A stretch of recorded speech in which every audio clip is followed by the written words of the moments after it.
Hello and welcome to OnEurope.info. Located in Pembrokeshire, Narberth Museum's forced to close in 2003 after the sale of its home.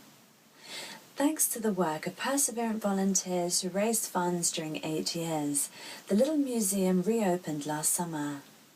Surprisingly, the little museum, which celebrates the history of the Welsh market town, is one of the 10 finalists for the £100,000 Art Fund Prize for Museum of the Year, the UK's richest arts award. "It is phenomenal, I can't believe it," said Narberth curator Pauline Griffiths to The Guardian. "We were absolutely delighted and not a little amazed when we heard the news. We are a small community museum. There are lots of us all over the country, and maybe we're there representing them. It's such a nice stamp of approval for us."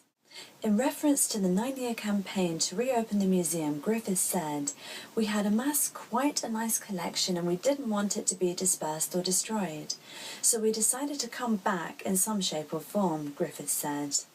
"It took us 9 years, a lot longer than expected." With 4 part-time staff and 30 volunteers, the museum reopened with no regular funding, and it relies on the income it generates. "We are a very different animal to the big beasts on the list," said Griffiths. "Therefore winning the prize could really translate into a turning point for the little museum's finances." The winner will be announced at a ceremony which will take place at the V&A in London on June the 4th.